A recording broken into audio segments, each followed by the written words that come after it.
Hey everyone, guess who's back? It's the commish back here with another draft preview. And this time we got Bishop 59 and Morning Chuba, a guy who's been in the league definitely for a while. Has been a good ambassador, brought a lot of owners in his first couple of years. And yeah, a lot of those owners are still in tier two here, with one of your referrals finally making it to tier one, and that was Bishop Sycamore last year. Which I honestly think he got lucky, but congrats to him. And obviously, you're trying to set yourself up to try to find a way to make that move up to tier one. And let's just get into your preview and see if you're going to be able to make that move up to tier one. I'll share my screen here, get right into your preview. There it is, Morning Chuba. Let's just get right into it. Bishop 59. Looking at your keepers here, going with a balanced approach. So, of course, the off season, I guess you could say, win for you was getting Travis Hunter classified as an IDP. So you traded for him, and obviously you traded for him to be an IDP. So I'm hoping to see him in the DB hole a lot for you. Of course, I've talked about the color code with Sleeper. They still have him color coded as an offensive player, but the votes came through. And obviously, you get to keep Travis Hunter as an IDP, which again, I think it makes sense. I don't think there's anything wrong with it. Looking at the running backs here, Chase Brown looks like he's going to be fine, right? They didn't bring in competition in Cincinnati, so Chase Brown is going to be the primary back there for you in Cincinnati, and hopefully Burrow can be healthy for a full year, and that obviously is going to help every offensive keeper in Cincinnati if he is. Your other running back keeper is Chuba Hubbard. This will be interesting to see if Chuba is still going to be the bell cow. I mean, obviously Rico Dowdle's not there now, but Jonathan Brooks, if this kid can get healthy, he might be able to eat into some of those carries. Obviously, that you have Chuba Hubbard lined up for. And then looking at wide receiver, you're going with, well, two second year guys, right? So Tet McMillan on your Panthers there. Of course, I said he was going to be a bust last year. He turned out to be pretty good. And apparently, the offseason reports are he's put on a lot of muscle, which, Bryce Young could probably take a page in that, maybe work out with them as well. But yeah, we'll have to see if Tet can continue to take off. I mean, let's face it, for Carolina, this is Bryce Young's make or break year, right? Like he has to see if he's the guy. And he's trying to earn himself a career paycheck, right? Like, let's face it, if he gets the big deal after the rookie deal, he can retire after that. There's no doubt about that. I mean, he could probably retire already, but yeah. So obviously, if Bryce balls out, then that's going to help Tet. George Pickens, he's been invisible here in the offseason programs. But again, with Pickens, he's always been a bit of a diva. They did pay him the franchise tag, I believe. So he's going to be earning big dollars. And, putting him on the tag probably makes sense for the Cowboys because he has to continue to ball out to try to earn a contract, whether that be with Dallas or whoever. But Dallas could sort it out at wide receiver if they don't want the burden or headache of George Pickens. And speaking of burdens, I really do like Luther Burden. Again, the offseason news on him has been fantastic. He was actually my favorite wide receiver in that draft last year. I got him in Dynasty One, as you probably know, and I'm super excited to have him on that roster now. And I think he's going to have a good year too. I think he's going to essentially leap Romeo and Dunze in the pecking chart, I believe, and potentially be Chicago's WR1, which of course would be great news for you. I'm looking at some of the other keepers you probably could have went with. Mahomes is on that list for sure, but of course, coming from the back from the knee injury, we'll have to see if it's a conservative year to start.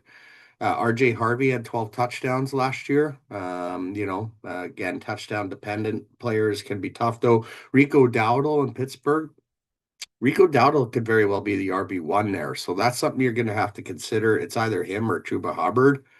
And I know you're probably going to go Homer, but that's going to be a tough one for you to kind of decide who you should go with. Looking at everything else on your roster, Yeah, I think that's pretty much the only other keeper qualities you could keeper quality people you could have went with. I'm not going to include Bryce Young in that. Your 2025 recap, ninth place finish. If I look at the last 3 years since you've been in the league here, you've been kind of a mediocre team, like eighth best team in the last 3 years, 20 and 22 record. Last year you went 6 and 8. So again, a bit of a mediocre finish. But you were the consolation playoffs winner, which of course there's a lot of advantages being the consolation playoffs winner in this league. And that number one advantage is obviously getting first overall the following year, right? So there it is. First overall, your pick of the litter. We'll get in who the likely first pick will be. I think it's fairly obvious. And you also had first pick in Dynasty One. You're also a Dynasty One member. I should mention that. So yeah, you might end up with the same guy in a number of leagues here, at least in the LOC fam. Not sure about your other leagues. Looking at your draft pick scenarios, so you did pretty good here getting draft picks early on, right? So you can see you got the 2/3, you got the 3/5, no sixth, eighth, or ninth though. So you're going to have to really strategically know who you should pick in those first 78 picks. I mean, in the first 78 picks, you got 8 picks there. But then you go, what is it, 4 rounds with only one pick, right? That's 64 picks and only one pick, right? So something to consider. And then not only that, in round 10, you have the last pick of that round, right? So one way to look at it is that's 5 rounds and really picking last in those 5 rounds other than the one in the middle in round 7. So it's going to take some strategy, but getting the picks early on obviously is to your advantage because obviously there should be better players available theoretically. You got the 2/11s, the 2/13s, but no pick in round 12 and 15. And then you got the 2 picks in round 18. So yeah, it should be an interesting year for you, obviously. I think you've set yourself up kind of nicely here to hopefully get something done. I'm actually looking at it right now, and I know we said Jake had the extra pick for Angry Unicorns, but I'm looking like it looks like you have an extra pick too. So this is getting awfully weird in terms of the pick discrepancy because you can see you got the 3 extra picks in the first 10 rounds, but 3 no picks. 2 extra picks from rounds 11. No, you got 3 extra picks in rounds 11 to 20, but 2 no picks. But then you have all your picks in round 21 to 29. You have an extra pick. So it might not be Jake. So I'm going to have Angry Unicorns watch this one, but I'm going to recount Jake's picks, but it could be you giving up the round 29, which is getting just bizarre now. Looking at your likely first pick, we already know who it's going to be, right? It's got to be Jeremiah Love. There's no one else for you, really, I think, to consider. That would give you the triple-headed running back monster and a triple-headed wide receiver monster. So then you can just figure out your flex and obviously get your quarterbacks and tight ends. But I think it's got to be Jeremiah Love, whether it's for this year and beyond, if you don't make it up to tier one.